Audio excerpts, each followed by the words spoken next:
Vespero, petits oiseaux, les fleurs et l'appel du large font que, et puis aujourd'hui peut-être un programme particulièrement gratiné à la télévision, je ne sais pas, font qu'on n'a plus beaucoup envie de venir traîner à l'Institut universitaire Saint-Pie. Et puis aujourd'hui, le 13 mai, on a peut-être d'autres souvenirs. Mais je voudrais, pour clore cette série d'entretiens sur l'attitude qu'ont eue nos ancêtres dans la foi à l'époque des barbares, devant les barbares, sous l'œil des barbares, je voudrais vous présenter d'une manière un peu contrastée trois effigies. J'espère qu'on peut m'entendre à peu près parce que j'ai une voix très faible aujourd'hui. Je suis très fatigué, j'ai pas pu faire mes cours aujourd'hui et j'ai quand même voulu venir pour que vous ne soyez pas dérangés tout à fait pour rien. Oh, vous vous dérangez pour pas grand-chose, vous allez voir. Je voudrais vous présenter trois effigies de personnages qui, en Afrique du Nord ou en France, en Gaule, ont eu une contenance fort opposée. Vous verrez, tout le monde n'a pas été admirable. Et après avoir vu, au cours de l'année, Saint Ambroise ou d'autres figures qui faisaient corps avec le rempart de la civilisation, si détérioré qu'en soit l'intérieur, l'Empire romain, il y en a d'autres, qui sont carrément passés aux barbares. C'est arrivé en particulier pour... je n'en montrerai qu'un, parce que quand on a dans sa famille des gens comme ça, faut être honnête et le dire, mais enfin, on ne va pas les étaler et puis les sortir tous. J'en sors un, qui est particulièrement significatif. Et puis après... je vous en montrerai d'autres, ou avant je vous en montrerai d'autres qui sont mieux. Mais enfin, il faut être honnête. Et tout le monde n'a pas été résolument cohérent avec l'état de civilisation et de christianisme que nous connaissons. Il y en a qui, comme jadis, Tarpeia avait ouvert la porte, vous savez, aux ennemis de Rome, mais elle en est morte. Et de même, à la fin de cette histoire, il y a des gens qui vont ouvrir la porte morale de l'Empire aux ennemis, et avec cette espèce de fascination qu'ont certaines âmes, non pas féminines, mais femelles, pour les grands barbares qui viennent et qui les piétinent. Il y a une sorte de volupté du viol qui existe. On a bien connu ça quelquefois dans notre histoire, pas si vieux. Et ça existe encore. Plus ils sont bronzés, plus ils sont basanés, plus ils puent, plus ils sont beaux et plus on les aime. Il y a même des évêques qui se font une spécialité. Bon. Eh bien, c'est arrivé au temps de cette fin d'empire, avec l'un d'eux qui s'appelait Salvien à Marseille. Eh oui, il n'était pas marseillais, il venait de très loin. Il a fini par échouer à Marseille, et c'est ce nom de Marseille qui est accolé à son nom, bien qu'il n'ait rien de commun avec nous. Nous autres Provençaux, il nous était venu d'ailleurs, mais enfin il avait jeté l'ancre chez nous. Et puis je vous montrerai deux autres figures qui, au contraire, jusqu'au bout, ont craché le feu face aux barbares en tenant bon. Et puis, c'est pas parce qu'ils ont été nobles et fidèles jusqu'au bout que l'histoire n'a pas suivi son cours, bien sûr, et n'a pas roulé en enveloppant dans ses plis les non pas les dieux morts, si, les dieux morts, mais aussi une forme de civilisation qui n'était plus digne de ce qu'elle avait été. Et je conclurai cet exposé qui sera très court ce soir en vous disant finalement, tout compte fait, la raison pour laquelle l'Empire romain a fini par disparaître. La grande question, qui a fait disparaître l'Empire romain? Vous savez la réponse du grand historien de Rome qui était Pigagnole. L'Empire romain n'est pas mort, il a été assassiné. Suivez mon regard, les assassins sont parmi nous. Le christianisme a été l'agent délétère qui l'a désagrégé. C'est un vieux procès qui ne sera jamais fini, mais justement, si vous une des arrière-pensées de ces petits coups d'œil que j'ai jetés cette année avec vous sur cette situation limite, frontière, n'est-ce pas, où l'Empire va basculer dans autre chose, eh bien, c'est que s'il y a eu, en effet, des gens indignes parmi les chrétiens, des traîtres, disons-le, n'est-ce pas, ils n'ont pas été tous de cette nature. Et ce n'est pas la raison pour laquelle l'Empire romain a basculé. Nous essaierons de le dire très rapidement en terminant. Je voudrais vous présenter d'abord une belle figure d'évêque nord-africain. Ah, c'est pas l'ancêtre de Ben Duval. C'est l'ancêtre des Seralda, des Porta et de ce chanoine que je n'ai pas connu, mais que j'ai lu avec stupeur à ce moment-là, qui m'a laissé un souvenir extraordinaire, un chanoine Ouche, je crois, qui était à Constantine, et qui, au temps de l'abomination et de l'imposture, a tenu bon. Il y en avait un à Carthage en ce temps-là, et qui porte le nom étrange de Quod vult Deus. Oui, c'est un nom, quelqu'un s'appelait comme ça, Quod vult Deus, en un seul mot. C'est tout simplement, on pourrait traduire par, et c'est un nom qui est porté assez habituellement chez nous par Dieu le veut, n'est-ce pas? Et il y a eu même des vedettes, enfin, qui ont mal terminé leur vie, de Dieu le veut ou Dieu le veut. C'est un cri de ralliement, mais c'est aussi un nom propre, n'est-ce pas? Quod vult Deus. Pourquoi pas? C'est un très beau nom. Si on répond bien à ce que veut le Seigneur. Eh bien, cet évêque me semble avoir fort bien répondu à ce nom. Il était évêque de Carthage, et nous avons une douzaine de sermons qui viennent de lui. Et c'est étonnant parce qu'il avait d'abord été partisan de la fuite devant les barbares. Et puis non, il s'est converti, si je peux dire. Vous allez voir, c'est assez surprenant.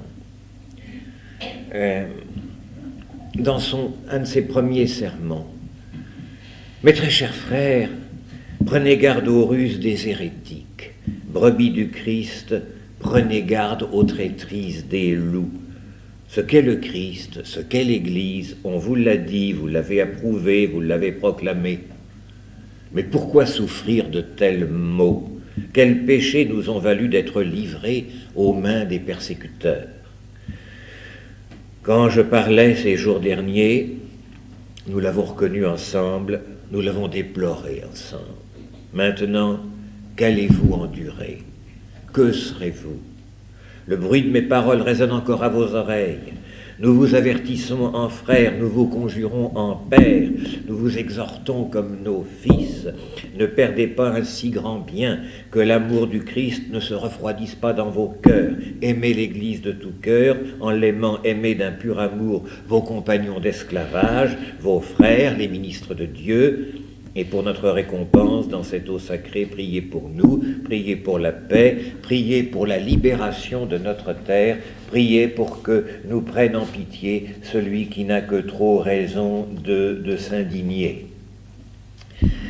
La vraie foi est menacée, qui veut que le Père, le Fils et l'Esprit soient un seul Dieu. Alors, il faut que les fidèles, car les ennemis sont des hérétiques, n'est-ce pas? Ces barbares sont hérétiques. Et ils sont ariens. Alors, c'est la négation de la foi. Hein. Il y a deux choses. Il y a la barbarie, si vous voulez, ethnique, si on peut risquer ce mot encore, je sais pas. Et puis l'hérésie. Et les uns sont porteurs du reste. Bien. Et il faut que les fidèles sauvent leur âme de catholiques orthodoxes, disons ces mots, qui sont peut-être un tout petit peu pas de l'époque, enfin, anachronique. Mais il faut garder la foi avant tout. L'arien cherche à rebaptiser dans son hérésie. C'est un loup, dépistez-le, c'est une hydre, fracassez ses têtes. Il flatte, mais il trompe, il promet beaucoup, mais il ne tient pas ses promesses. Venez, dit-il, je vous protégerai. Si vous êtes dans la nécessité, je vous nourrirai. Si vous êtes nu, je vous vêtirai. Je vous donnerai de l'argent. Je fixerai la somme que chacun recevra par jour. Corruption par l'appât du gain. Méchant loup, s'écrie l'évêque, serpent d'iniquité, esclave impie, tu foules aux pieds l'Église, tu combats ta vraie mère, tu veux exorciser le Christ, rebaptiser les catholiques, et ce qu'il y a de pis dans ton artifice, tu accables les uns de ta puissance, tu achètes les autres à prix d'or pour les faire périr. Vous voyez, les moyens qu'utilisaient les Vandales, car il s'agit des Vandales dans l'Afrique du Nord. Je ne veux pas reprendre l'histoire que j'avais déjà esquissée au temps d'Augustin, nous sommes dans le même contexte. Les Vandales payaient, offraient de l'or aux catholiques, aux fidèles, pour qu'ils se convertissent. Ils leur assuraient toutes sortes de moyens matériels d'existence dans un pays ravagé. C'était très habile, n'est-ce pas? Mais alors si ça ne réussissait pas, eh bien on passait à la persécution sanglante. Et quod vult Deus, Dieu le veut, prévient ses fidèles, attention, la deuxième étape va venir. Ceux qui commettent l'injustice sont considérés ce succès temporel des méchants. Ils se sont dit en eux-mêmes, dans leurs pensées impies, les méfaits et le pillage du bien d'autrui, le butin, les rapines, les richesses d'iniquité les ont favorisés, élevés, enrichis, comblés d'honneur, puisque Dieu, disent-ils, favorise de tels gens, eh bien, nous aussi, faisons le mal pour en tirer avantage. Et la population de Carthage, il faut bien le dire, n'a pas été à la hauteur des circonstances. Et au lieu de se préparer, ça c'est un thème qui revient tout le temps, c'était une époque de décadence, au lieu de se préparer à la résistance, à la résistance pure et simple, et peut-être au martyr, eh bien il se jette vers les plaisirs, pour une dernière fois encore aller au théâtre ou bien goûter encore tous les plaisirs possibles de la vie. Voilà ce que dit Quod vult Deus. Dans de telles difficultés, alors que la province entière est à toute extrémité, on s'entasse chaque jour au spectacle. Le sang humain coule dans le monde, mais de folles acclamations éclatent chaque jour au cirque. Mieux encore, la ville tout entière, y compris les chrétiens, mais oui, participent à des fêtes en l'honneur des idoles. Les chrétiens n'ont que complaisance pour ces fêtes impudiques, ces fêtes blasphématoires. Qui croit, et que l'évêque continue, qui croit aux paroles de Dieu craint plus le feu éternel que l'épée de n'importe quel barbare farouche. Et l'évêque de Carthage cite en exemple les deux patronnes dont les noms sont parvenus jusqu'à nous, mais ces noms admirables sont devenus pour nous des noms un petit peu folkloriques, sinon ridicules, mais à l'origine c'était la gloire du martyr, Sainte Perpétue et Félicité, qui sont les saintes qui protègent Carthage. Et un autre jour, l'évêque note que les barbares sont en train de faire des ravages parmi la population africaine, qui apostasie par intimidation, par vénalité. Mais, dit-il, l'Église véritable attend le souffle de liberté par lequel l'époux, le Christ, la vengera de son abaissement. Mais pour l'instant, la situation est catastrophique. Le clergé catholique est réduit à une condition misérable dans les provinces déjà conquises. Où sont ces prêtres, dit-il, qui soignaient les âmes des fidèles comme le laboureur soigne sa terre? Les uns sont morts, les autres en fuite. La terre, d'après le livre de Job, a été livrée aux mains de l'impie. Mais, dit-il, que l'envahisseur ne se méprenne pas. Sa haute taille, les Vandales, les barbares qui venaient du Nord, grand Germain blond, sa haute taille n'en impose pas aux chrétiens dignes de ce nom. La force de ses armes ne le protège pas contre le Dieu véritable. L'or qu'il prodigue sera sans effet. Prétends-tu avoir amené d'outre-mer une nouvelle foi, un nouveau baptême, un nouveau Dieu? La vipère arienne, pas une vipère lubrique, mais enfin les injures sont les mêmes à travers les siècles, il n'y a pas 36. La vipère arienne sera écrasée, les brebis tenues captives seront libérées, car le Christ a promis qu'il y aurait un seul troupeau et un seul pasteur. Dès maintenant, les persécutés des Vandales, que les Vandales ont fait périr, connaissent le triomphe et la paix. Tous les saints, qu'ils soient chastes, continents, n'est-ce pas, célibataires, consacrés, ou mariés, ont échappé à la ruine du monde, ils ont émigré vers des lieux très sûrs. Là, désormais, ils ne craignent plus les barbares, ils ne redoutent plus les vicissitudes humaines, ils n'ont plus peur des procédés de destruction, ils n'endurent plus de maladies, les tribulations ne les affligent plus, ils ne craignent plus la mort même, mais ils vivent de Dieu avec Dieu. Ce sont de très belles paroles et qui laissent bien, n'est-ce pas, chacun à sa place. Les chrétiens exposés à la tentation, certains succombent, mais il y a les vainqueurs parmi eux, et de toute façon, les barbares sont les barbares, ils sont là pour tenter, ce sont les suppôts de Satan, et il n'y a pas de confusion possible. Ces paroles, évidemment, étaient considérées comme des provocations, et Jean Séric avait promis que l'évêque qui lui tenait tête ainsi serait sa victime de choix. Eh bien, voici le dernier sermon de Quod Vult Deus. La plaie que cause une blessure grave exige qu'on y applique un remède efficace. Au milieu de tant de tueries, de ruines, de captivité et de mort, qui, nous le savons, fondent sur nous parce que nos péchés les ont mérités, quelle ressource nous reste-t-il, mes très chers frères, à nous qui désirons être libérés de ces maux? Rien d'autre que de nous tourner vers notre Créateur et l'apaiser par une expiation convenable. Les barbares ont tout pris. C'est le châtiment de ceux qui avaient le cœur sec, car ils ont manqué de gratitude à l'égard des largesses divines.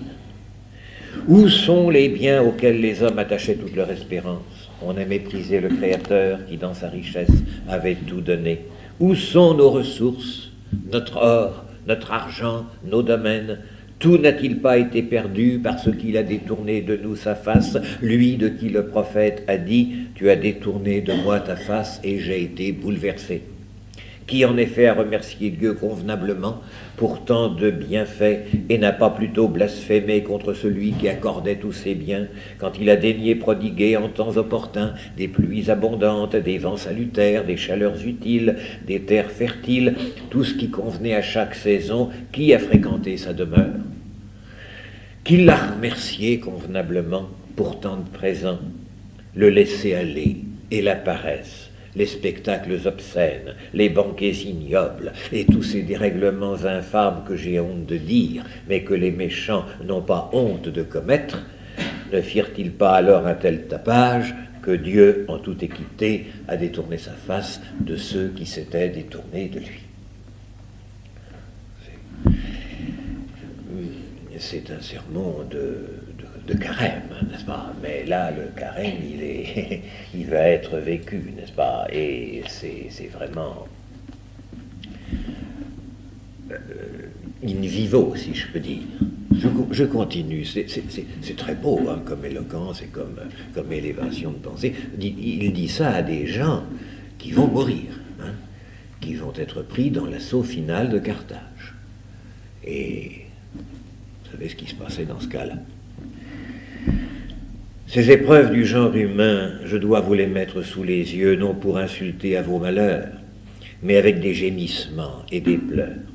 Je montrerai comment elles correspondent à nos mérites, car une même chaîne de maux nous a liés à vous, tandis que nous cédions à votre impudence, tandis que nous ménagions vos blasphèmes et que nous y succombions. Complicité du clergé complaisant au péché de complaisance des chrétiens trop enclins à pactiser avec tous ces blasphèmes publics. La vérité vous parle, amants du monde. Où est ce que vous aimiez, ce qui avait de la valeur à vos yeux, ce que vous ne vouliez pas lâcher? Où est l'Afrique qui fut pour le monde entier comme un jardin de délices? Où sont tous ces pays, toutes ces villes magnifiques? Notre ville n'a-t-elle pas été châtiée cruellement parce qu'elle n'a pas voulu tirer une leçon de la correction des autres provinces? Ceci soit dit avec des gémissements et non sur un ton provoquant, car on ne saurait rester étranger à ces mots quand un tendre sentiment de compassion vous touche intimement. Ces malheurs émouvraient rien qu'à les ouïr, mais cette affreuse calamité nous frappe les yeux. Mais il n'y a personne pour ensevelir les cadavres des morts. Mais l'atroce mort a souillé toutes les rues et toutes les places, la ville entière pour ainsi dire. Et ces maux que nous considérons, les mères de famille emmenées en captivité, les femmes enceintes éventrées, les bébés au sein arrachés des bras de leurs nourrices et jetés expirant sur le chemin sans que leur mère ait pu les retenir quand ils étaient en vie, sans qu'il leur fût permis de les ensevelir une fois morts. Quel déchirement, quelle douleur pour la mère dans les deux cas. Elle gémit de voir son petit jeté vivant aux oiseaux et aux chiens, mais elle craint d'offenser son maître barbare. La douleur et la crainte sont les bourreaux de son cœur. Bien plus, on leur a chargé sur les épaules des fardeaux énormes. L'âme épuisée de tant de déchirements, il faut encore que leur corps peine sous le poids de la charge. La puissance impie des barbares a même exigé que telle de ces femmes, autrefois maîtresses de nombreux esclaves, gémit de se voir devenue tout à coup la vile servante des barbares. Elle sait réaliser la parole du prophète David, « Tu as vendu ton peuple un vil prix, il n'y a pas eu beaucoup d'enchérisseurs. » Les barbares exigent d'elle de durs services, sans la moindre pitié ni souci d'humanité. Chaque jour retentissent à nos oreilles les cris de celles qui ont perdu dans cet assaut un époux ou un père. Ceux d'entre vous qui peut-être ont été à Oran, à Alger ou à Constantine ou à ne peuvent pas rester insensibles à ce qui est vraiment une sorte de complainte éternelle de l'Afrique maudite et écrasée. C'est extraordinaire.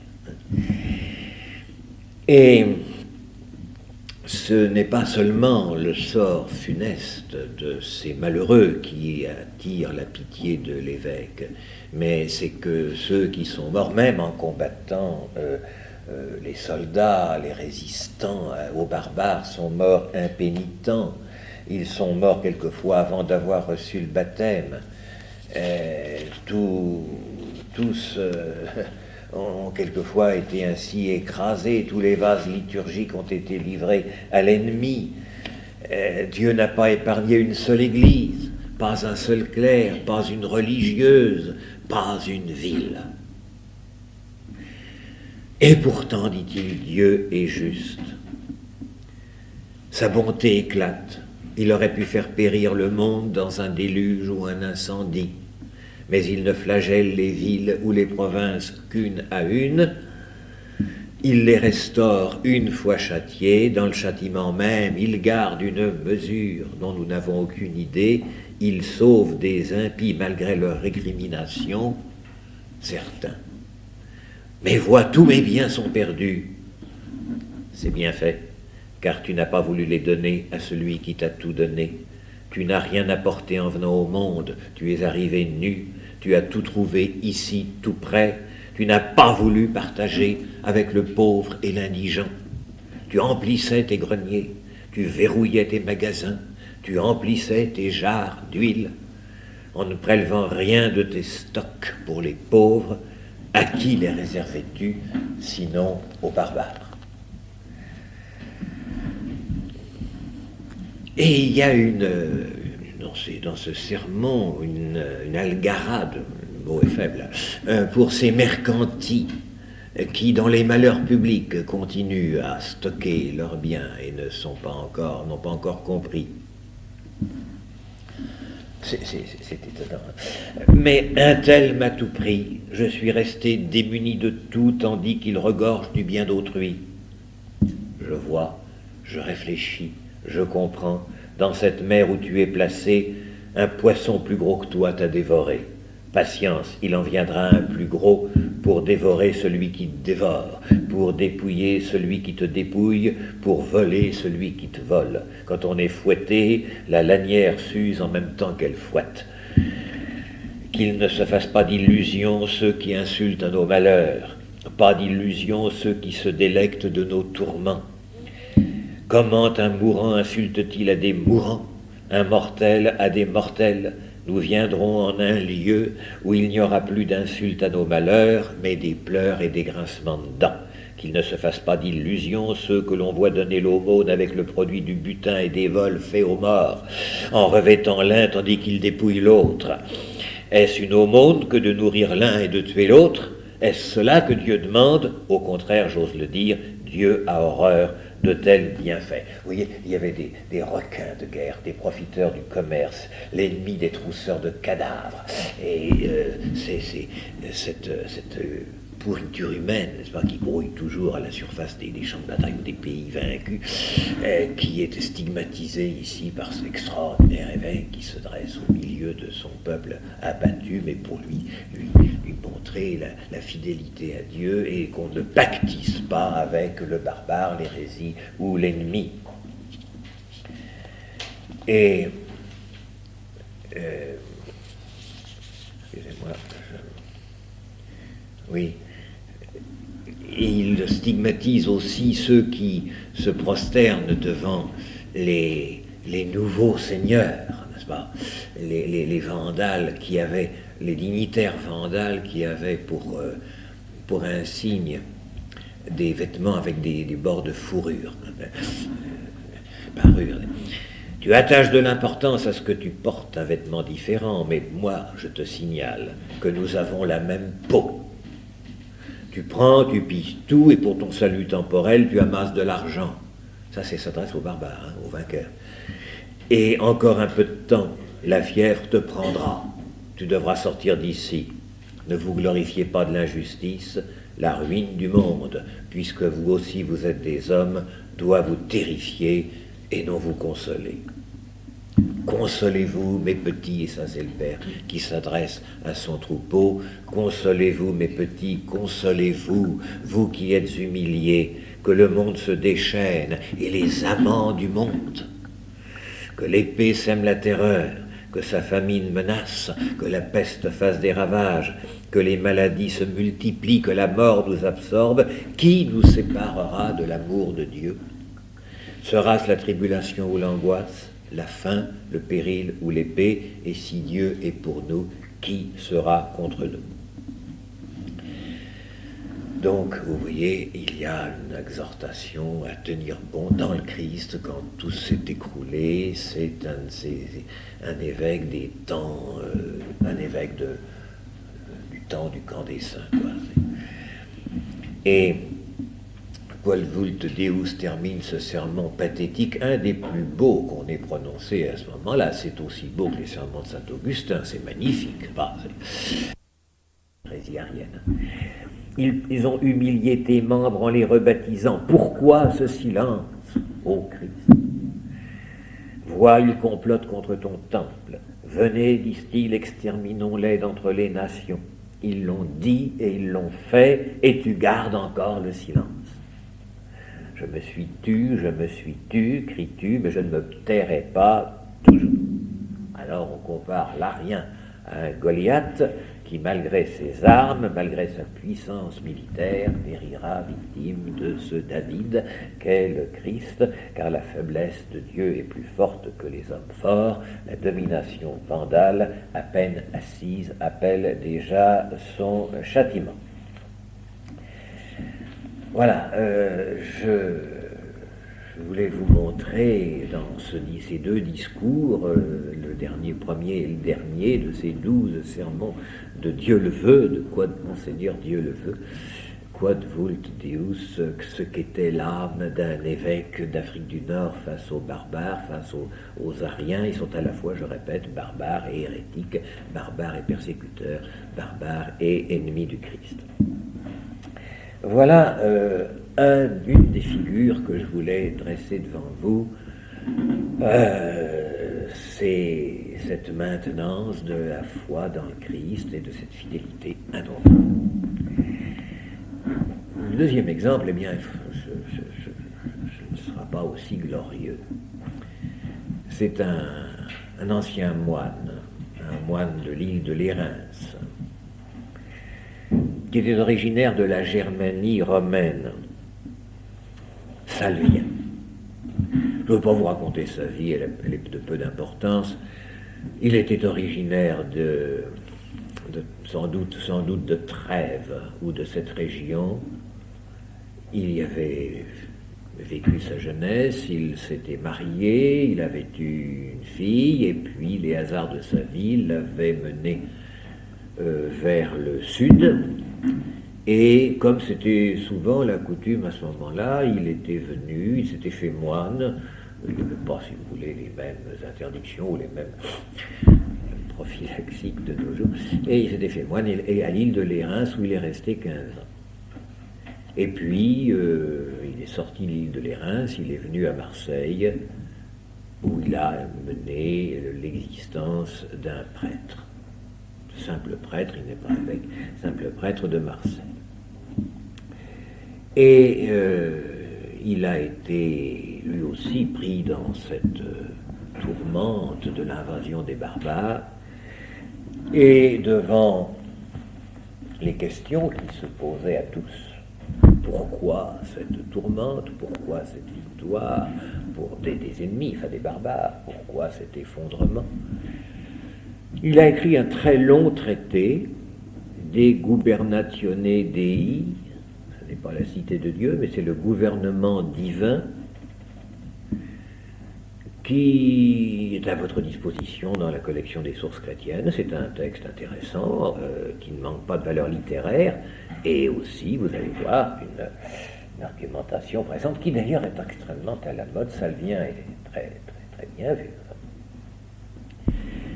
Pourquoi Dieu permet-il que nous soyons plus faibles et plus malheureux que que les autres peuples. Pourquoi l'échec de ces sursauts des armées romaines? Aetius, ce nom vous dit peut-être quelque chose, Litorius sans doute pas, c'était ces généraux qui commandaient quelques armées romaines, des bandes de soldats romains qui essayaient de lutter infructueusement contre les barbares. Et en vain, Dieu nous a abandonnés, nous tombons entre les mains de gens qui sont pires que nous. Et on en fait grief à Dieu. Pourquoi? Tous les peuples vaincus se demandent pourquoi. Et Salvien, dans son île de Lérins, Salvien à Marseille, a réfléchi. Et la solution qu'il apporte, lui, est celle-ci. Il faut quand même justifier la providence. Eh bien, c'est que le châtiment des Romains est mérité. Oui, mais attention, Quod vult Deus le disait tout à l'heure. Vous avez été léger, vous avez été négligent envers Dieu, alors les dons qu'il vous avait largement donnés, il vous les reprend, mais après tout, quand vous les aviez, quel usage en faisiez-vous? Mauvais usage des biens de Dieu, péché, punition, voilà, est dans l'ordre de la pédagogie divine. Oui, mais Salvien va plus loin et il analyse les causes de la ruine de l'Empire. Et quelquefois, il voit très juste d'ailleurs. Faiblesse de l'armée, qui compte avant tout sur les contingents étrangers. Cela, je vous l'ai déjà dit, je n'y reviens pas, l'armée romaine n'était plus romaine. On a pu dire, c'est une boutade, mais presque vrai, que le seul romain de toute l'armée romaine, c'était l'empereur. Et encore, pas toujours. On achetait, on payait des barbares pour qu'ils deviennent soldats et qu'ils dispensent tous les Romains de n'importe quel service militaire à tous les grades de l'armée. C'était uniquement des mercenaires et des mercenaires payés. Aucun Romain dans les légions romaines, aucun soldat dans les légions romaines n'était romain. Désertion générale. Je dois dire que jusqu'à peut-être notre époque, je ne sais pas ce qu'on va voir, mais ça ne s'était jamais vu. Mais ça s'est vu à ce moment-là. Et évidemment, un empire qui n'a plus aucune raison parmi ses défenseurs de se défendre, ne sera pas défendu au moment du danger. Et Salvien l'analyse très justement. Et c'est ce que je vous dirais d'ailleurs en terminant. Là-dessus, nous sommes entièrement d'accord. Autre raison, indigence du trésor, que pillent les fonctionnaires chargés de percevoir l'impôt. Les magouilles financières et fiscales atteignaient des proportions extraordinaires. La fiscalité était écrasante. Je crois que nous y arrivons. Enfin, c'est à peu près là du même ordre que chez nous. Et vous savez l'effet que ça produit. Personne ne travaille plus pour donner les 3/4 de son gain à l'État. C'était déjà le cas. C'est une spécialité bien française.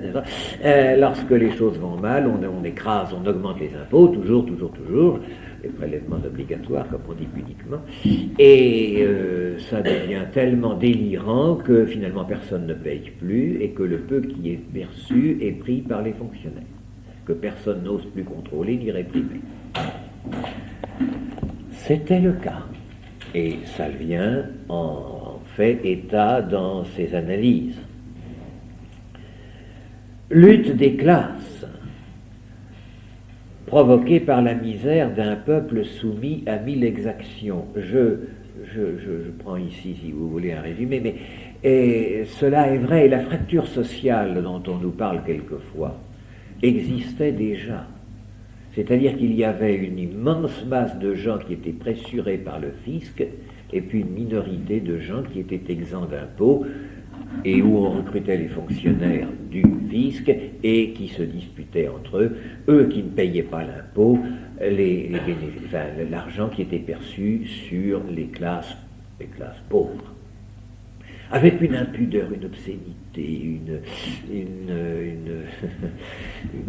je sais pas enfin comment on dit, oui, une impudeur dans ce genre d'agissement qui rejoint les scandales dont nous voyons de temps en temps émerger l'un ou l'autre, n'est-ce pas? Ça non plus, ça, une spécialité bien c'est chez nous que ça se produisait, n'est-ce pas? Ça, chez les Gallo-Romains, plus encore que dans le reste de l'Empire.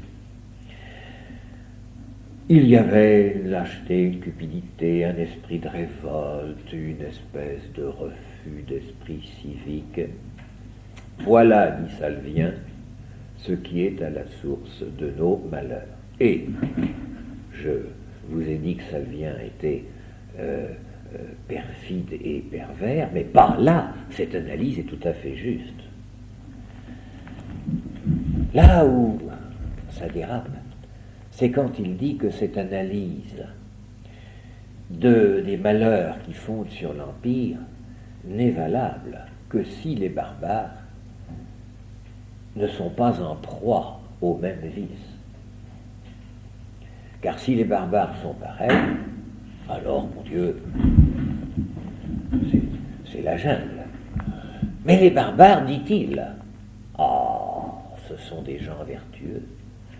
C'est le mythe du beau sauvage que nous avons vu paraître au temps un petit peu de la Renaissance, mais qui s'est épanoui singulièrement à l'époque des Lumières. Vous savez, l'homme civilisé et l'homme corrompu, mais le barbare a toutes les vertus natives conservées miraculeusement intactes.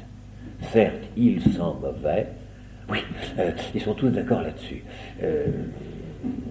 Nous avons entendu naguère quelqu'un dire ça, et ça a vraiment fait quelque impression sur les auditeurs. Mais là-dessus, il y a une unanimité.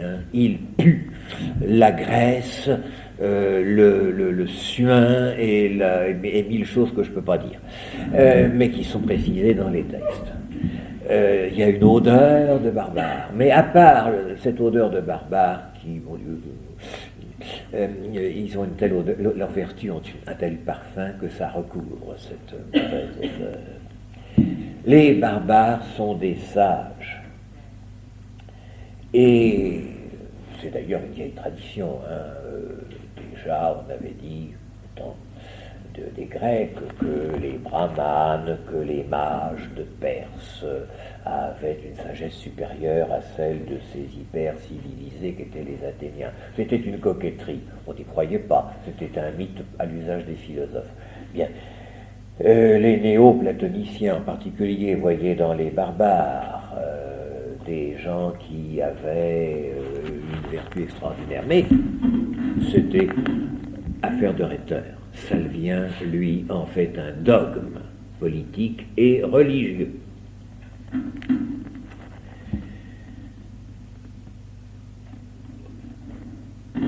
Ce thème littéraire, ce thème philosophique, cette espèce de mythe de la sagesse des barbares, Salvien a l'audace de la reprendre au lendemain des massacres, au lendemain des incendies, au lendemain des viols, lorsque les barbares campent sur les ruines de la cité dévastée.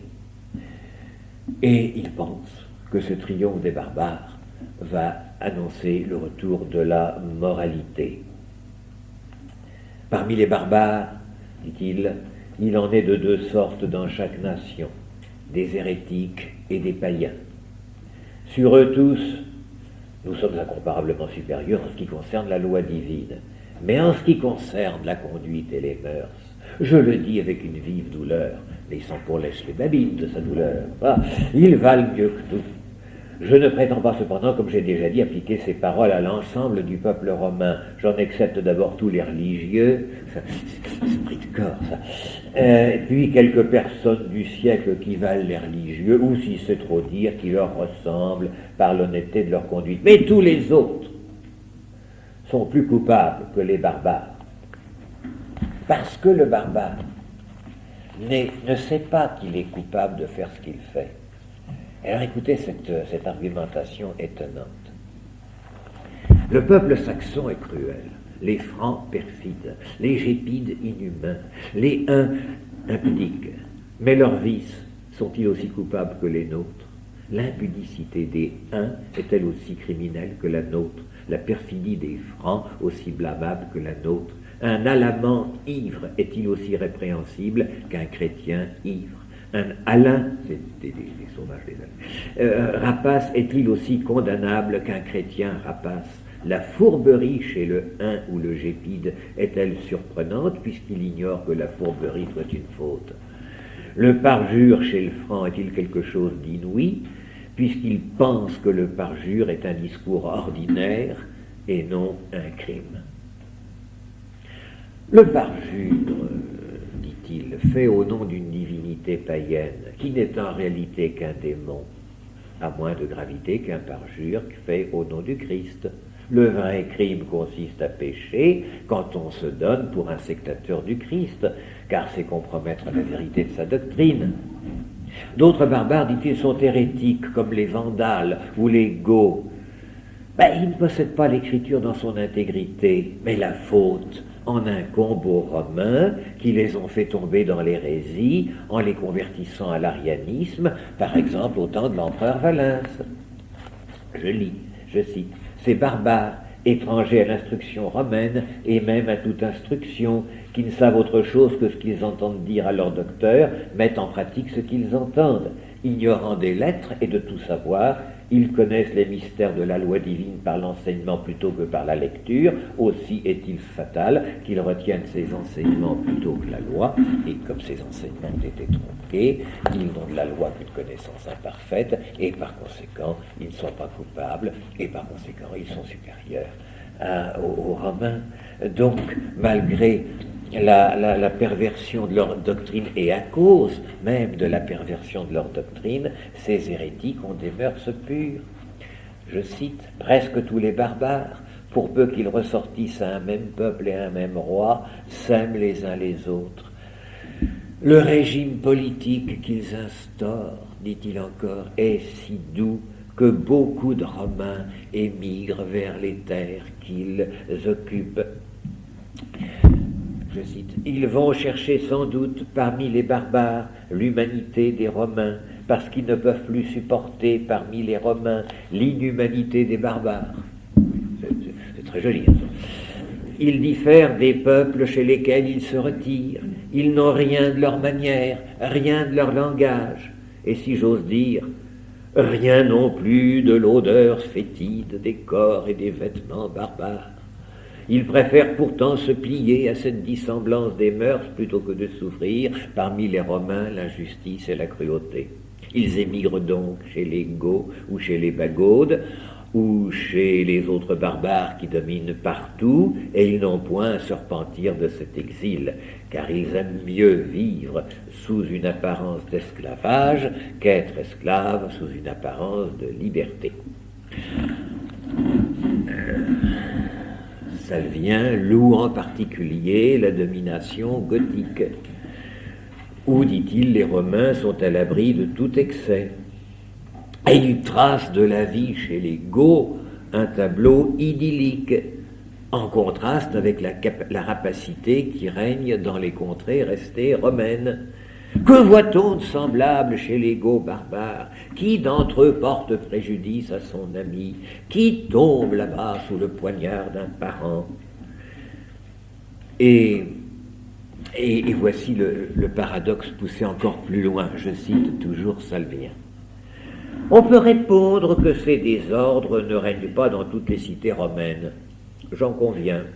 J'ajouterais, ils ne règnent même pas où ils régnèrent toujours auparavant. Ils ne règnent plus à Mayence, mais parce que cette ville a été ruinée et détruite. Vous voyez, le raisonnement est le suivant. Il y a des villes romaines où la vertu demeure, où est revenue, mais c'est parce qu'elles ne sont plus romaines. C'est parce qu'elles ont été dévastées, détruites et qu'elles sont occupées par les barbares. la régénération par le barbare. Il ne règne plus ces désordres, n'est-ce pas, à Cologne, mais parce que cette ville est pleine d'ennemis. Il ne règne plus à Trèves, la capitale, mais parce qu'elle a été renversée 4 fois. Il ne règne plus dans la plus grande partie des Gaules et des Espagnes. Ainsi, malheur à nous et à nos iniquités, malheur à nous et à nos débordements. Quel espoir reste-t-il devant Dieu aux foules chrétiennes, puisque tant de crimes n'ont cessé d'exister dans les villes romaines que du moment où ces villes sont passées au pouvoir des barbares.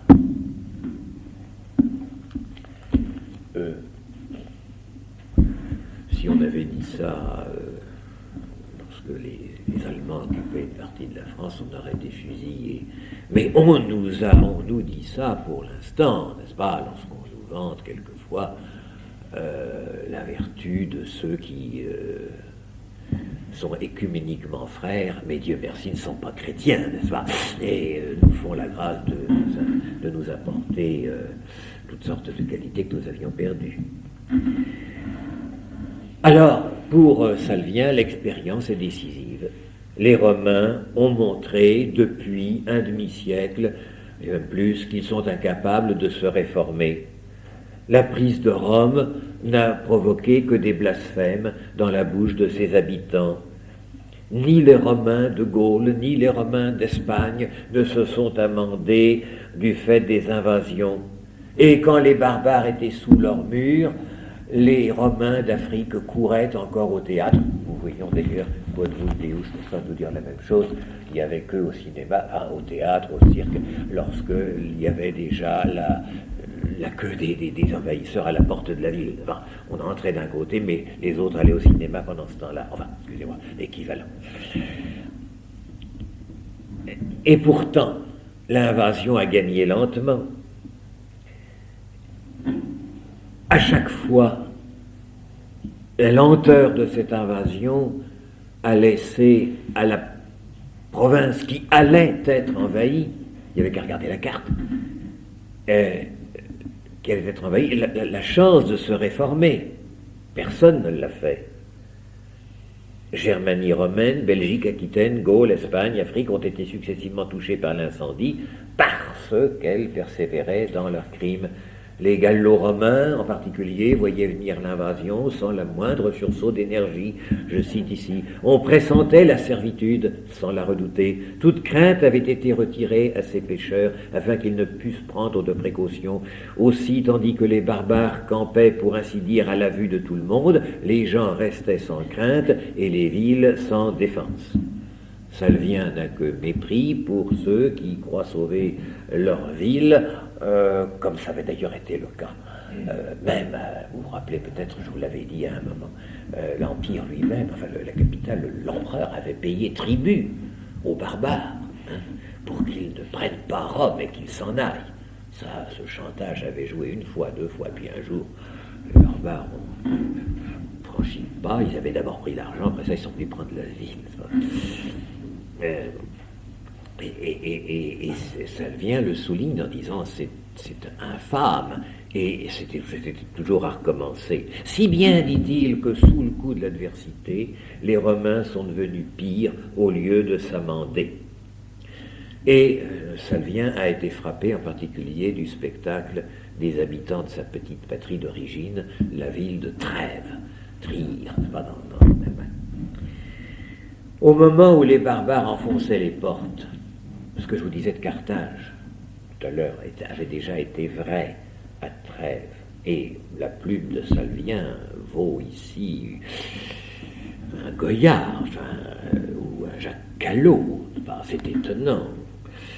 Au moment où les barbares enfonçaient les portes de la ville de Trèves, les magistrats romains de la ville de Trèves ont été surpris en pleine orgie.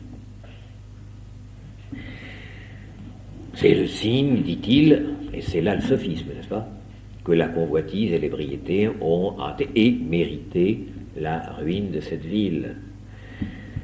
Et pire, après 3 sacs, c'est-à-dire pillages, n'est-ce pas, de la ville de Trèves, ça continuait. Je cite Salvien, qui est un grand écrivain. La ville entière avait brûlé.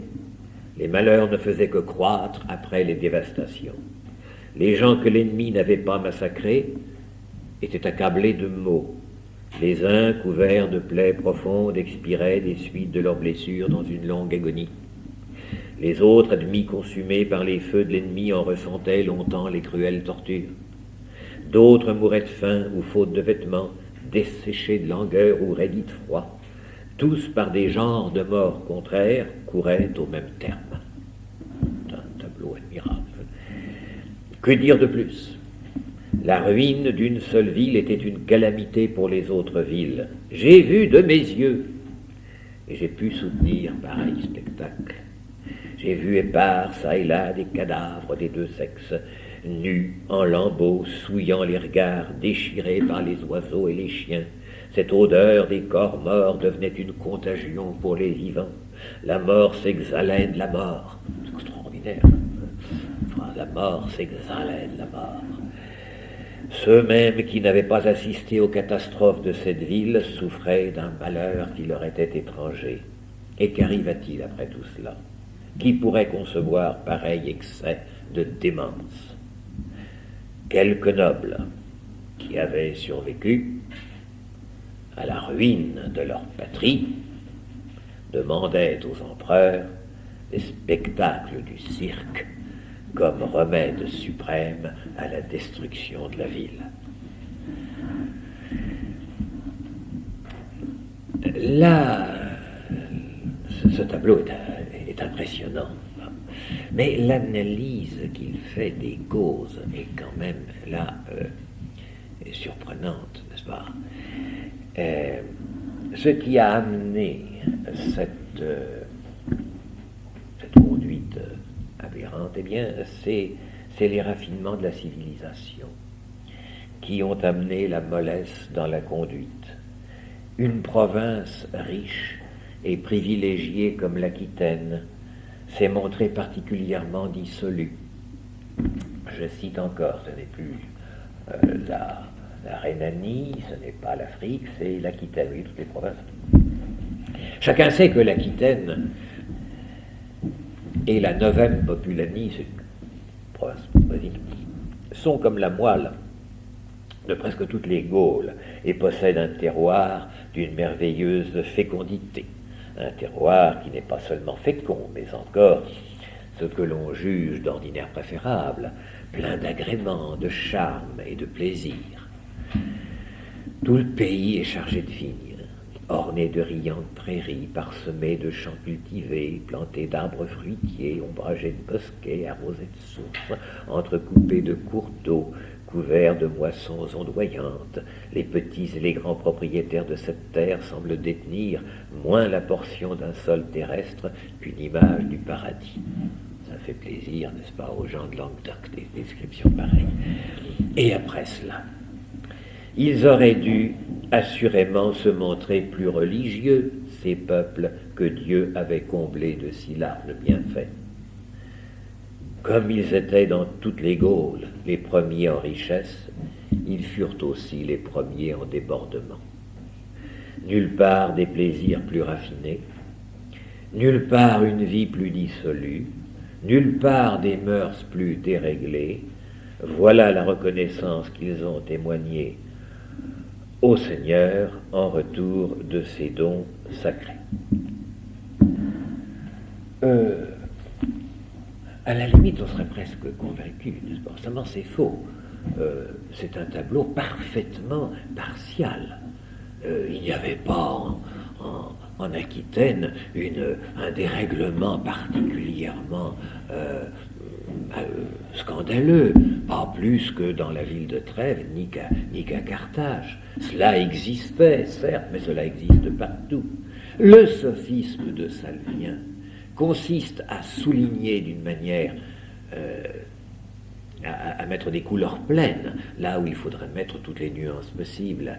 Et il peint en termes à la fois idylliques et noirs la prospérité romaine, et il peint en termes idylliques et jamais noirs la barbarie des Goths.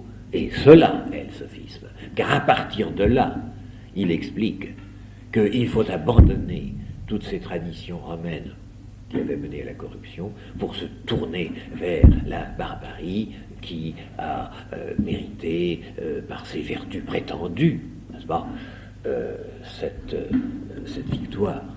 Le thème de la pureté de mœurs, de la vertu des Germains, ceux d'entre vous, et tous ici dans ce cas, qui ont traduit autrefois, qui ont fait des versions latines de Tacite, qui ont traduit vous savez, il y a une version classique que tout le monde a faite, Portrait, mœurs des Germains, vu par Tacite. Hein.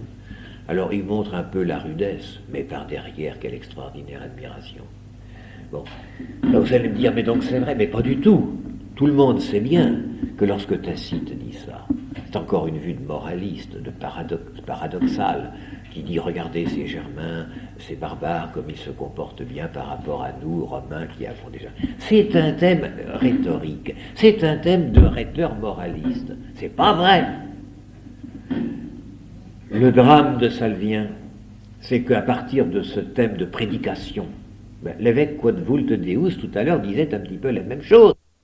Pour les Romains, de dire, eh bien, ne soyons plus Romains et passons aux barbares. Et voilà la trahison, et voilà le sophisme, sous couvert d'une prédication édifiante, car enfin, qui n'est pas ému. On croirait du Rousseau. C'est magnifique, c'est bouleversant, c'est beau, mais c'est faux. Et le sophisme est à peu près le même.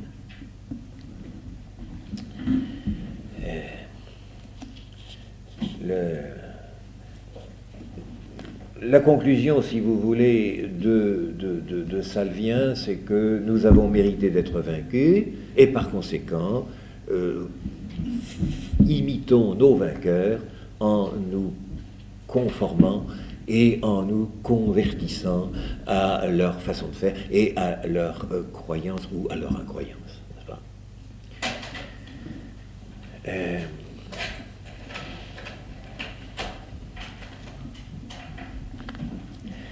Je continue, parce que c'est vraiment étonnant, vous savez, ce tableau. J'ai le temps, oui, encore quand même. Il faut quand même que je vous en montre un autre qui est mieux que ça, hein. Enfin, tout de même, c'est étonnant. Et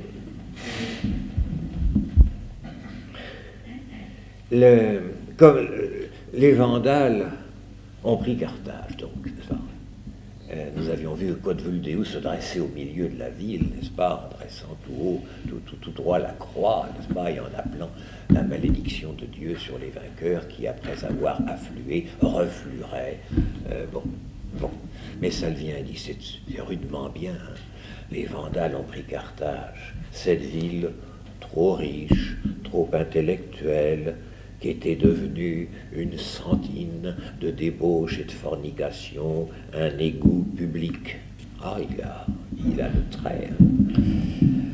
Et à l'exception, toujours, d'un petit nombre de moines, il en est, et qui du reste étaient persécutés par la ville, n'est-ce pas? L'Église même y était corrompue.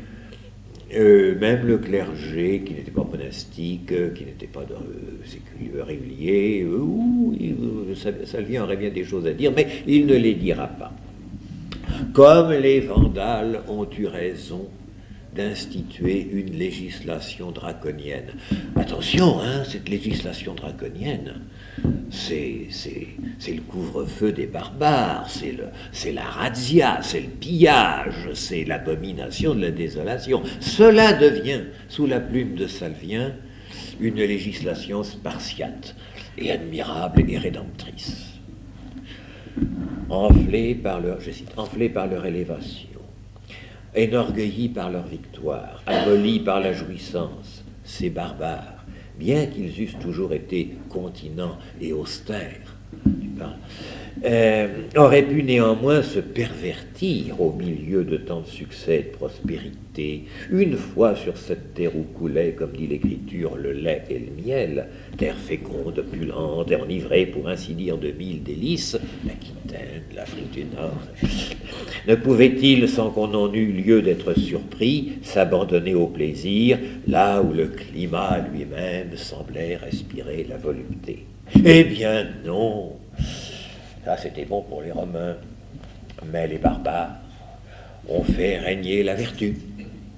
Ils ont supprimé, pardonnez-moi, la pédérastie, la prostitution. Ah, ils n'ont pas mis à mort les courtisanes.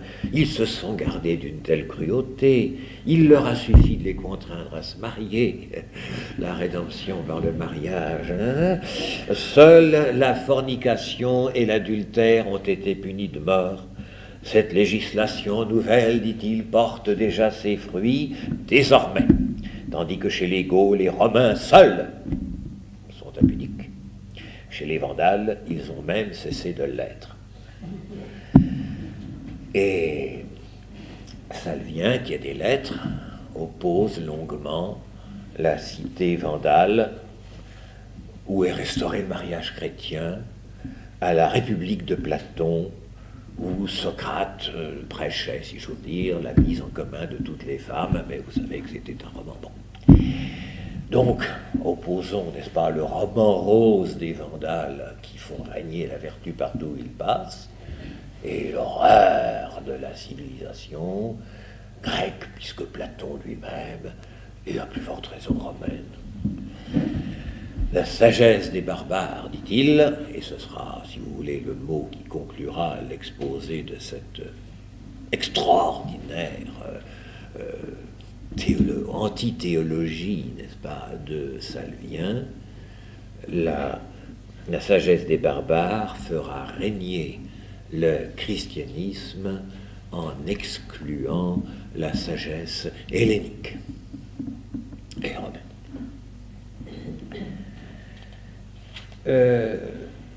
C'est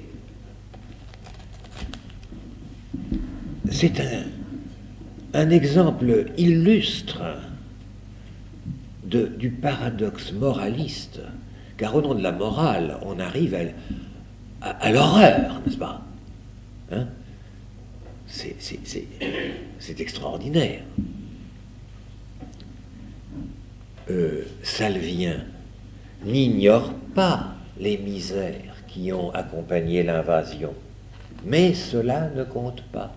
Cette ruine de toute une civilisation, cette ruine de tout ce qui a construit l'empire du monde, le plus pacifique, le plus civilisé, le plus glorieux, le plus entaché, oui, c'est vrai, dans ces derniers temps, de quelques meurtrissures ou tavelures morales, rasé pour sauver sa prétendue morale, n'est-ce pas? C'est exactement Saint-Just, c'est Robespierre qui tue tout le monde pour assurer la vertu de l'incorruptibilité. Mais nous y sommes en plein. Salvien est l'aumônier de la Révolution française, de la convention terroriste, du salut public.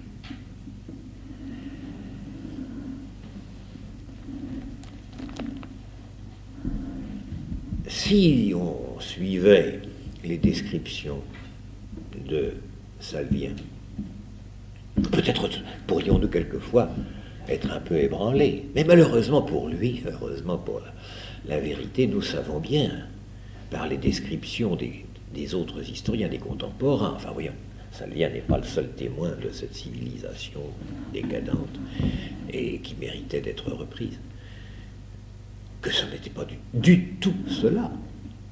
Nous connaissons les barbares, nous connaissons très bien ce qu'était l'Afrique du Nord, nous connaissons très bien ce qu'était l'Aquitaine. Nous avons vu ici Paulin de Pella, nous avons vu Ozone, enfin là on l'a aperçu en passant, on a vu tous ces excellents chrétiens, ces magnifiques familles, cette floraison de culture chrétienne, de civilisation raffinée, imprégnée de vertus les plus chrétiennes, dans toutes ces provinces qu'il nous dépeint sous un jour paradoxal, maléfique, de manière à exalter le pur barbare qui est également le fruit de la fiction.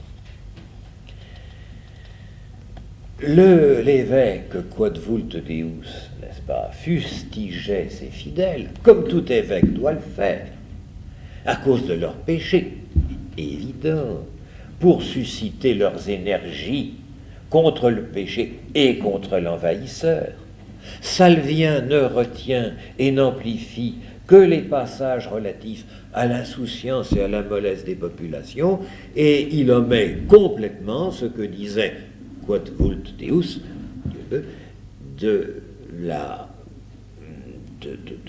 des mœurs et de la réalité des barbares persécuteurs. De même, n'est-ce pas, la suspicion que Salvien jette par son habile réticence sur le clergé catholique d'Afrique est un outrage gratuit, quand on sait la conduite héroïque de tous les martyrs, de tous les exilés, qui sont là pour attester ce qu'était la substance chrétienne de cette population, aussi bien d'Aquitaine que d'Afrique du Nord. Il y a eu...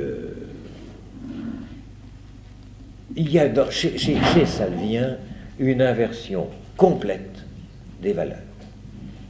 Et il semble qu'il ait eu sous les yeux, alors là c'est une question de philologie que je n'ai pas le temps ici de se faire ce soir, qu'il ait eu sous les yeux le texte des sermons de Quod vult Deus. Et il les a repris comme on fait quand on a le texte sous les yeux et qu'on s'amuse à en tripoter les mots, à gommer ceci et à garder seulement cela. C'est du trucage de texte. Il s'est servi des sermons parfaitement orthodoxes, foyeurs de péché et exaltant la résistance aux barbares de Quod vult Deus, pour en garder les descriptions qu'il voulait garder, en gommer ce qu'il ne voulait pas garder et les présenter entièrement retournés. On croirait le traitement de texte que certains journalistes font à certaines interviews ou à certains reportages. Voilà le travail de Salvien, et vous voyez, c'est pas brillant. C'est très beau comme style, mais je pense que ce n'est pas ça, bien sûr. Je voudrais maintenant, changeons complètement de climat si vous voulez bien, et allons voir un bon chrétien, bon romain. C'est saint Sidoine Apollinaire. S'il y a parmi vous des Auvergnats, qu'ils se redressent, c'est leur heure de gloire. Saint Sidoine Apollinaire. Il est saint, il est au martyrologe du 28 août. On porte rarement le nom de Sidoine. Auvergnat parce qu'il a été évêque de Clermont, et lyonnais parce qu'il est né à Lyon en 431 et qu'il est devenu ensuite évêque de Clermont en 471. Alors, pour vous le faire connaître, vous savez que c'est un très grand écrivain, très très grand écrivain. C'est le Giraudoux du 5e siècle. Précieux, raffiné, délicat, ayant toutes les finesses et les subtilités que nous admirons tant. Enfin, je pense que tout le monde ici est fervent dans l'admiration de Giraudoux, et que nous retrouvons exactement les mêmes qualités chez Sidoine Apollinaire. Voici la description de l'Auvergne telle qu'il l'a fait. Je n'insiste pas, dit-il, sur le charme particulier du pays. Je passe sur cette vaste plaine agricole où l'on voit sans péril ondoyer ce riche océan de poissons. Plus on les fréquente en bons travailleurs, moins on naufrage. Puisque ça ondoie comme un riche océan, alors plus on... Plaine aux voyageurs douces, féconde aux laboureurs, aux chasseurs voluptueux, montueuses, des montagnes l'entourent, sur les croupes des pâturages, sur les pentes des vignes, les bonnes terres sont en domaine, les puits portent des châteaux, les sous-bois sont sauvages, les éclaircies bien cultivées, les creux ont des sources, les défilés ont des rivières, bref, un pays qui inspire à beaucoup d'étrangers, une fois qu'ils l'ont vu, l'oubli de leur patrie. Avouez que, comme panneau publicitaire pour les puits d'Auvergne, passez vos vacances, c'est beaucoup mieux que les photos couleurs que l'on y dispense. C'est digne de Vialat, de Pourrat, enfin de tous ces grands écrivains. Vous voyez, la tradition est bonne. Lyonnais, mes frères, j'ai été lyonnais quelques mois dans ma vie. Voici une fête à Saint-Just. Je crois qu'on dit Saint-Just là-bas. Ben, ils ont un langage tellement spécial. Nous nous étions rendus au tombeau de Saint-Just, J-U-S-T, avant le jour pour l'anniversaire. La foule était considérable à tel point qu'elle ne pouvait trouver place tout entière dans la basilique, la crypte et les portiques. On célébra d'abord les vigiles. Les chœurs des moines et des clercs alternaient le chant des psaumes. Les vigiles terminés, chacun alla se promener à son gré sans trop s'éloigner toutefois, car il fallait être de retour à Tierce pour la messe solennelle. C'était un moment délicieux. On sortait haletant de cette basilique étouffante de foule, flamboyante de lumière, et l'on se trouvait dans la campagne, dans la tiédeur d'une nuit voisine encore de l'été, mais que rafraîchissaient les frissons légers d'une aurore d'automne. Et la jeune cathédrale Saint-Jean de Lyon. On vient de bâtir à Lyon une église dont la construction en est venue à son point d'achèvement grâce aux ailes de l'évêque Patience, cet homme à la fois saint et actif, sévère et compatissant, et qui par son immense générosité s'est montré capable d'élever l'édifice non moins altier d'une conscience sans reproche. Le temple élevé brille, et il n'est déporté ni vers la droite ni la gauche, mais par le sommet de sa façade. Il regarde le levant au moment de l'équinoxe. D'un côté, c'est le bruit de la route, de l'autre, c'est la Saône qui fait écho. D'un côté, c'est le voyageur à pied ou à cheval, ou le conducteur de chariot grinçant qui prennent le tournant. De l'autre, c'est le chœur des hâleurs courbés en deux qui élèvent vers le Christ le chant rythmé des bateliers, tandis que les rives répondent en écho « Alléluia ». Chantez, chantez ainsi, matelots et voyageurs, car c'est ici le lieu où tous doivent se rendre, le lieu où conduit la route qui mène au salut. Je vous ai dit que c'était un très grand écrivain, un chrétien, et bien. Eh bien, voilà le personnage que nous allons rencontrer maintenant. Et il a vécu longtemps, il couvre près de la moitié du 5e siècle, hein.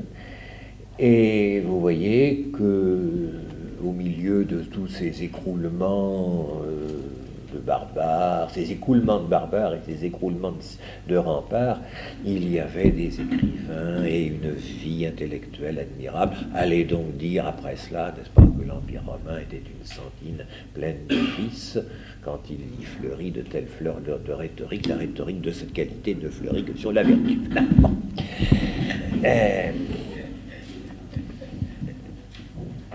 De quel milieu social, où situé ce Sidoine, n'est-ce pas? Eh bien, il faisait partie de l'aristocratie sénatoriale, c'est-à-dire ceux que Salvien dépeint comme étant les pires de tous, n'est-ce pas? Bon. C'est-à-dire qu'il était au sommet de la hiérarchie des honneurs. Et ce sommet de la hiérarchie des honneurs se définit dans une vieille civilisation raffinée et confirmée comme celle de Rome, comme la française, par un style de vie, beaucoup plus par un style de vie et une finesse d'esprit que par des richesses. Ou alors cette richesse est foncière et on a de père en fils une vieille formation au gouvernement des hommes, une vieille formation politique. On est lettré, on est formé à l'art du discours, des discours officiels, mais aussi d'une poésie beaucoup plus profonde. Et on a le sentiment d'incarner la grandeur romaine. Nous retrouvons ici, si vous voulez, le climat, l'élévation, à beaucoup de choses près, de Saint-Ambroise. Nous retrouvons ici un air des sommets. On a le sens de l'État, de la res publica, et cela est vrai, soyons-en fiers, messieurs, dames, parce que c'est en Gaule, dans la Gallo-Romanie, dans cette partie de l'Empire qui est gallo-romaine, que se situe cette élite. Car Rome n'est plus dans Rome. Non pas au sens où nous l'avons maintenant, mais c'est vrai que Rome n'est plus qu'une capitale administrative, où il y a la cour, non, même pas la cour. La cour est à Ravenne, la cour est à, quelquefois, à Trèves, ou à Arles, partout, mais pas à Rome. À Rome, il y a l'administration, les bureaux. Mais l'élite intellectuelle, les grands seigneurs du régime, les universités florissantes sont en Gaule romanisée, chez les Gallo-Romains. La noblesse sénatoriale se rend à Rome quand il faut y aller, quand il faut faire une démarche à la cour, ou quand il y a à exercer temporairement une magistrature. Mais normalement, l'élite de l'Empire vit en Gaule. Il y a ses propriétés, ses aises, ses loisirs et son raffinement.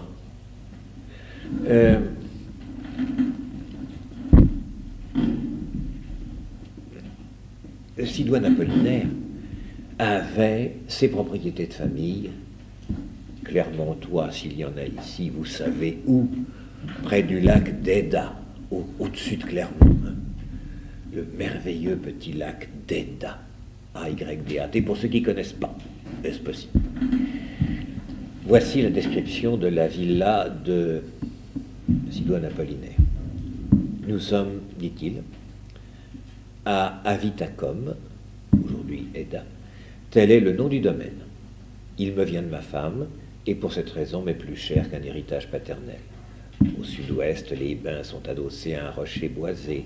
Le bois qu'on y coupe vient, pour ainsi dire, de lui-même s'entasser à la bouche de la fournaise. Là s'élève la salle des bains chauds à laquelle fait suite la salle au parfum de dimension égale, si l'on ne tient pas compte dans la salle des bains de l'hémicycle et de sa banquette où l'eau bouillante, conduite à travers les murs par les replis d'une tuyauterie de plomb, vient cracher son jet. À l'intérieur de la salle chaude, c'est le grand jour. Telle est l'abondance de la lumière que la pudeur s'y trouve plus que nue.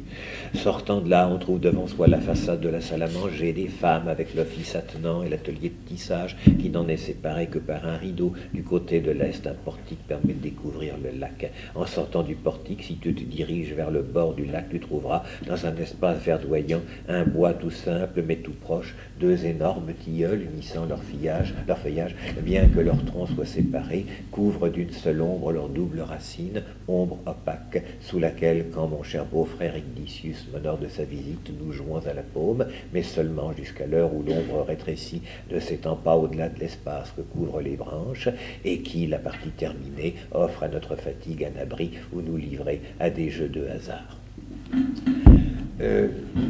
Rien de débauché, rien de criminel, rien de sybaritique ni de monstrueux. C'est une belle résidence secondaire où les très hauts fonctionnaires de l'État, entre leurs fonctions, viennent trouver la beauté, la paix, le repos et la foi, car tout cela est parfaitement en harmonie avec une existence très, très, très chrétienne. Nous sommes là dans un pays d'imprégnation raffinée de civilisation et de foi. Voilà la réalité que méprisait Salvien tout à l'heure. Bien. Je passe sur les activités de Sidoine Apollinaire avant son élection à l'épiscopat. Il a mené une existence de haut fonctionnaire, de poète, de panégyriste, et il a essayé de naviguer au milieu des intrigues compliquées de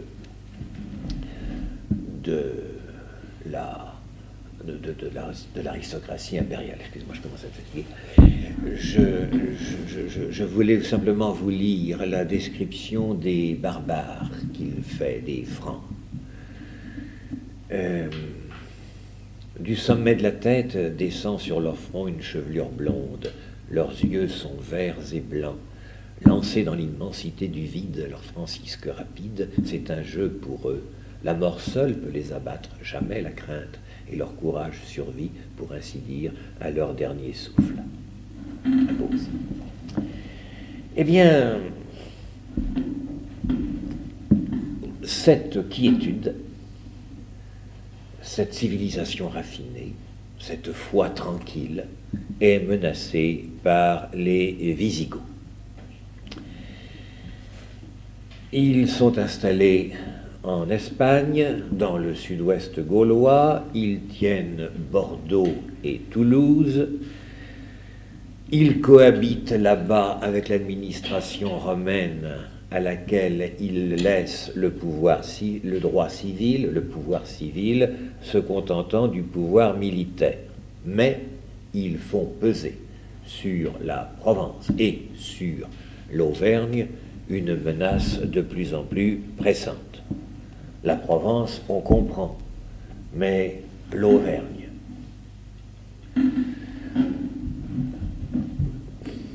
C'est le bastion, le réduit, on a parlé de réduit breton, il y a un réduit auvergnat, mais c'est indispensable stratégiquement pour tenir la Gaule depuis les plaines de l'Ouest jusqu'au Rhône. Donc là, l'Auvergne est menacée. Et Sidoine, qui est un très haut fonctionnaire de la Gaule, a parfaitement conscience du danger qui pèse sur son pays,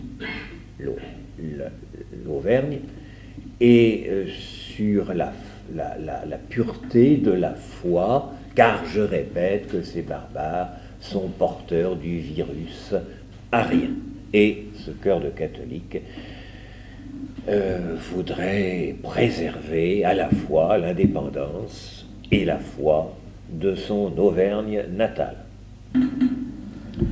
Le peuple pense la même chose. Et sachant les qualités d'administrateur, l'autorité, le prestige, l'influence à la cour de Sidoine, lorsque l'évêque local meurt, eh bien, on choisit Sidoine pour lui succéder. Élection immédiate. Ambroise évêque.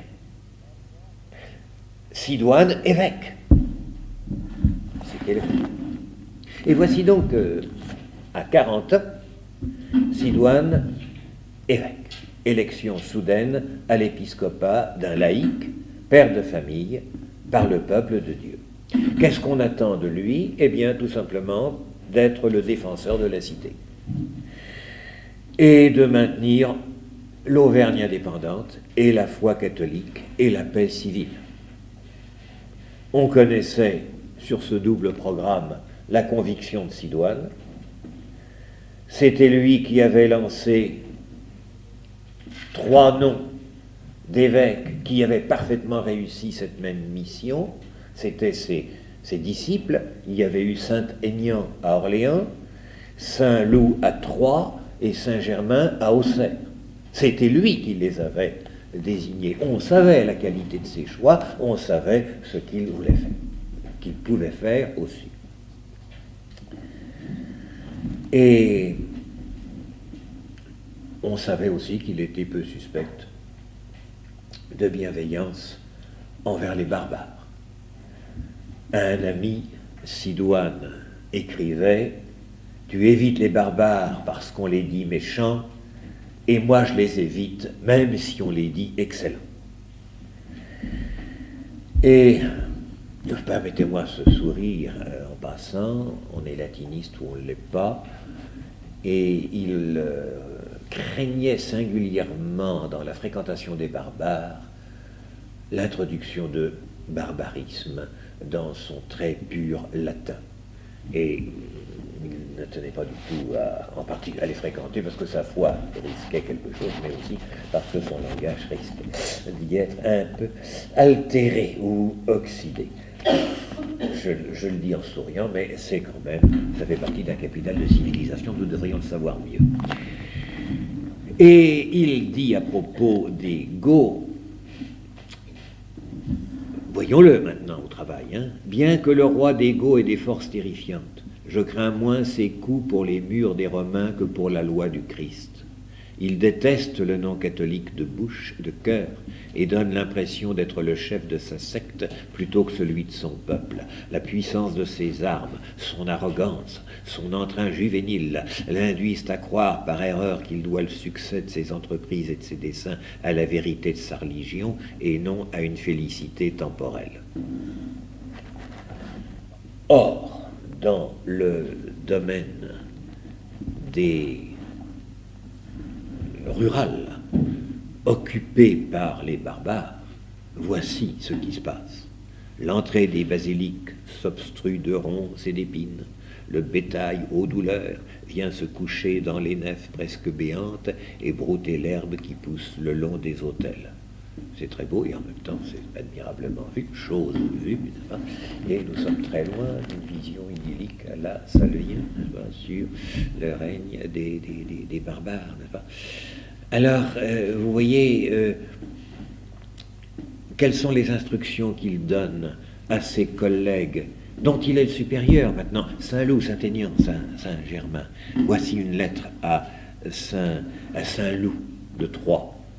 Rendu misérable par une suite incessante de fautes, me voici dans la nécessité de prier pour les péchés du peuple, alors que les supplications d'un peuple n'ayant rien à expier auraient de la peine à m'obtenir miséricorde. Le plus indigne des mortels, je suis obligé de prêcher ce que je refuse de faire. Et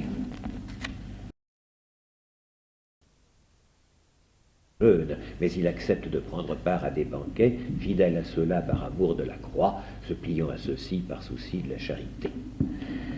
Et voici ce que il dit de son Auvergne assiégée par les Goths.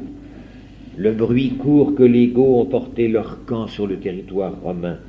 C'est toujours nous, malheureux Arvernes, qui sommes la porte de cette irruption. Nous fournissons en effet un aliment spécial à la haine de l'ennemi, du fait que grâce au secours du Christ, nous sommes le seul obstacle qui les empêche encore de porter leurs frontières de l'océan jusqu'au Rhône par le cours de la Loire. Les contrées et les territoires qui nous environnent sont depuis longtemps dévorés par la dure occupation de ce peuple qui nous menace. Mais nous n'avons pas espoir que notre résistance, aussi téméraire que dangereuse, puisse trouver un appui ni dans les murs à la face toute brûlée, ni dans les barrières vermoulées des palissades, ni dans les retranchements usés par la poitrine des sentinelles. Le seul recours auquel cependant nous sommes sensibles, c'est celui que nous trouvons dans les rogations qui ont été introduites d'après votre initiative. Le peuple arverne a commencé à les accueillir et à les célébrer, sinon avec le même profit, du moins avec le même sentiment. Vous voyez, c'est le début des prières dérogation, et quelle importance ils prennent dans ce contexte. Ils ne sont pas du tout décidés, n'est-ce pas, à se convertir à la vertu rayonnante et au christianisme débordant des barbares. Hein. Et aux négociateurs qui sont chargés penultima ratio, l'ultima ce sera le combat par les armes, de négocier avec les barbares et le sort de l'Auvergne, il écrit ceci.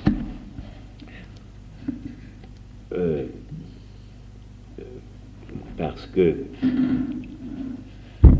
on a cru qu'on pourrait négocier avec les barbares. une sorte de modus vivendi pour l'Auvergne. Hein. Et un certain nombre d'évêques de Provence, je ne veux pas entrer dans les détails, avaient cru pouvoir faire des négociations avec des demi-mesures. Il leur écrit ceci: rougissez de honte, nous vous en conjurons, de ce traité ni avantageux ni honorable. C'est par vos mains que passent les négociations, c'est à vous d'abord que sont communiquées, en l'absence de l'empereur, les décisions prises et soumises les décisions à prendre. Nous vous le demandons, que vos oreilles excusent l'âpre langage de la vérité et l'animosité des reproches que nous arrache la douleur. Vous consultez peu l'intérêt commun, et quand vous vous réunissez, c'est moins pour remédier aux maux publics que pour traiter de vos intérêts privés. Et comme vous agissez ainsi bien souvent et depuis longtemps, vous n'êtes plus désormais les premiers parmi ceux de notre province, mais bien plutôt les derniers. Jusqu'à quand croyez-vous que puisse durer votre prestige? Ils ne pourront pas plus longtemps se glorifier du nom de supérieur, ceux qui vont ne plus avoir d'inférieur. Rompez donc par le moyen que vous pourrez un accord si déshonorant. Faut-il encore être assiégé, encore combattre, encore mourir de faim? Nous sommes prêts. Mais si nous sommes livrés, nous que la force n'a pu vaincre, vous aurez trouvé bien certainement le conseil le plus barbare que votre lâcheté ait pu donner. Mais pourquoi nous livrer sans retenue à notre extrême douleur? Soyez plutôt indulgents pour des affligés, ne tenez pas rigueur à des désespérés. Une autre contrée ainsi vendue s'attendrait à l'esclavage, l'Auvergne n'attend que le supplice. Que si vous ne pouvez porter remède à l'excès de nos maux, faites du moins par vos prières assidues que survive le sang de ceux dont la liberté va périr. Préparez des terres pour les exilés, des rançons pour les captifs, des provisions pour ceux qui vont fuir. Enfin, si nos murailles doivent être ouvertes à l'ennemi, que les vôtres du moins ne soient pas fermées à des hôtes. Résistance, résistance à l'ennemi, aux barbares, pour que ce bastion romain, civilisé, chrétien, reste à l'abri tant que ce sera possible. Cette lettre émouvante, c'est l'équivalent en Auvergne du cri de Quod vult Deus à Carthage. Eh bien, pas plus dans un cas que dans l'autre, ces cris et ces appels à la résistance n'ont été entendus. Carthage a été prise et l'Auvergne va être prise par le Wisigoth Euric. Et Sidoine Apollinaire va être prisonnier. C'est un prisonnier en Cerdagne. Il va être déporté au pied des Pyrénées. Prisonnier honoré, d'ailleurs. Il n'a pas été maltraité.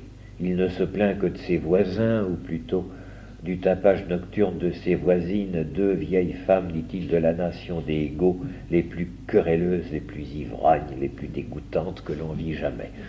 Pas tout à fait comme ça que Salvien les voyait, n'est-ce pas? Et il a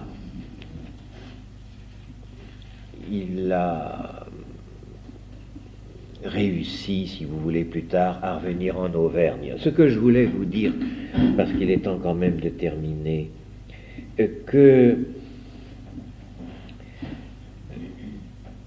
Sidoine,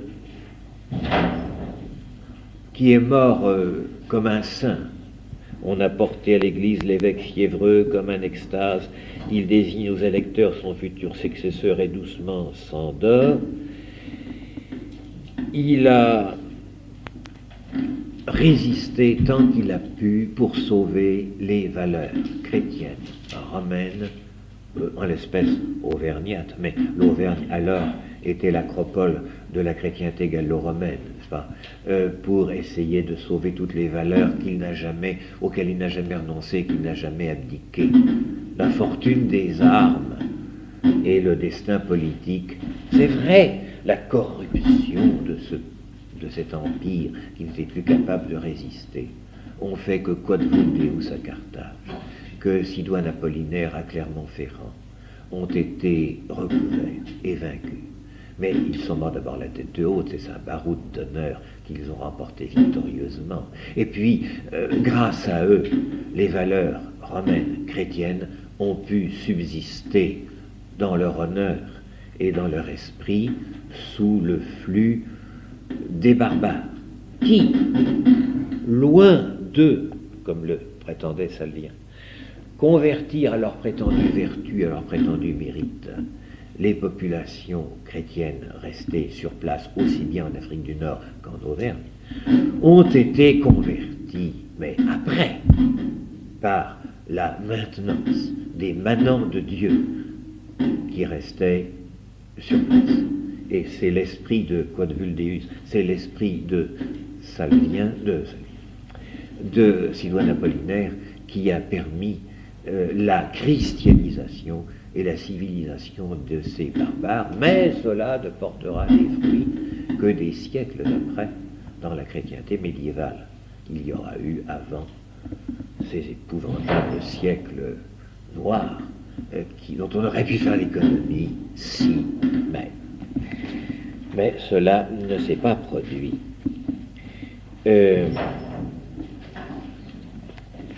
Je voudrais maintenant, parce qu'il est grand temps, et pardonnez-moi d'être si bavard, vous lire la conclusion de tout cet ensemble d'entretiens sur la chute de l'Empire romain. Je emprunte cette page, et c'est pas moi, j'emprunte cette page au livre qu'un de mes maîtres et amis a consacré à Saint Jérôme, le père Tétard, qui a été longtemps professeur à l'Institut catholique, professeur de latin, et qui maintenant a trouvé refuge, un refuge d'ailleurs bien inconfortable, mais tout de même mieux qu'en France, en Belgique, à Louvain, où il peut enseigner et travailler, tandis qu'à l'Institut catholique, l'atmosphère lui avait été rendue irrespirable. Je n'insiste pas. Il a écrit cette page admirable que je voudrais vous lire comme conclusion de tout ce que j'ai pu vous dire cette année. Je vous l'avais annoncé en commençant. Voici la péroraison, la fin. J'ai 3 minutes pour le faire. Il n'est pas juste de dire que les chrétiens ont été de mauvais citoyens et qu'ils ont trahi Rome. Les chrétiens ont aimé Rome, mais ils eurent en elle une confiance excessive et n'ont pas songé que son avenir était entre leurs mains. Certes, ils vilipendaient la Rome païenne pour ses égarements idolâtriques ou sa dépravation morale, mais ils croyaient à la pérennité de cette Rome. Ils croyaient du moins qu'elle durerait autant que le monde. Il pensait de Rome, comme Virgile dans l'Énéide, qu'elle était destinée à tenir sous sa loi l'univers. Les peuples étrangers, ou des générations antérieures n'avaient vu que des nations pas encore soumises, semblaient à tous les Romains de ce temps qui avaient perdu leur force d'expansion, l'humanité finalement peu redoutable des confins de l'univers. Dans cette insouciance à l'égard de l'avenir de Rome qu'ils tenaient pour assuré, les chrétiens ne tranchaient pas sur le reste des Romains, exception faite toutefois de ceux qui, en but aux critiques des païens, mais aussi de leurs coreligionnaires, quittaient le monde pour la vie ascétique. Pourtant, cette élite des chrétiens, à elle seule, ne saurait apparaître comme responsable de la chute de Rome. Bien des causes ont concouru à l'effondrement de l'Empire romain, causes politiques, sociales, économiques, morales. Parmi ces dernières, il faut en retenir une, qui mieux que toute autre permet de mesurer la décadence morale de Rome. Elle permet aussi de comprendre, et voici qui nous intéresse, la mentalité des hommes de la fin de l'Empire, qui dans l'atmosphère délétère où ils vivaient n'ont manqué bien souvent ni d'intelligence ni de culture, mais le cœur leur a fait défaut. Rome est morte d'une aberration de ses fils, qui ont abandonné le métier des armes. Ils n'ont pas même l'excuse d'avoir agi par naïveté humanitaire. L'aristocratie cultivée, qui bientôt tombera dans la préciosité, Sidoine Apollinaire, jugeait indigne d'elle de servir dans l'armée et même de la commander. Elle se réservait les carrières civiles de l'administration, du droit ou de la politique. Le peuple à qui, à travers l'Empire, on avait accordé sans discernement la citoyenneté romaine, avait été avili par cette mesure démagogique. Parce que tout le monde pratiquement était devenu citoyen romain, droit de vote accordé aux immigrés. Pourquoi est-ce que le peuple, à travers l'Empire, à qui, à travers l'Empire, on avait accordé sans discernement la citoyenneté romaine, avait été avili par cette mesure démagogique, parce que tout le monde pratiquement était devenu citoyen romain, personne en fait ne l'était plus et n'avait plus conscience des responsabilités attachées à ce titre. À l'heure du danger, Rome ne disposait plus d'une élite qu'elle put lever pour la défendre. L'armée romaine, qui avait fait la fortune étonnante de Rome, qui avait été non sans violence, certes, la grande ouvrière de la civilisation, de l'unité, de la paix, tout autour de la Méditerranée, devenait affaire de mercenaires barbares, au moment où des hordes se pressaient aux frontières et menaçaient de leur inculture et de leur sauvagerie tous les trésors matériels et moraux du monde gréco-romain. Les Romains ne comprirent pas que ces trésors, dont ils avaient conscience d'être les détenteurs, ne se défendraient pas tout seuls. Ayant perdu le réalisme des générations héroïques, trop évoluées, pensaient-ils, pour se battre, ils étaient mûrs pour la servitude et la connurent sous toutes ses formes, terribles et définitives, jusqu'à extinction de leur peuple. En renonçant à la force, ils avaient ouvert la voie à la violence, formule admirable.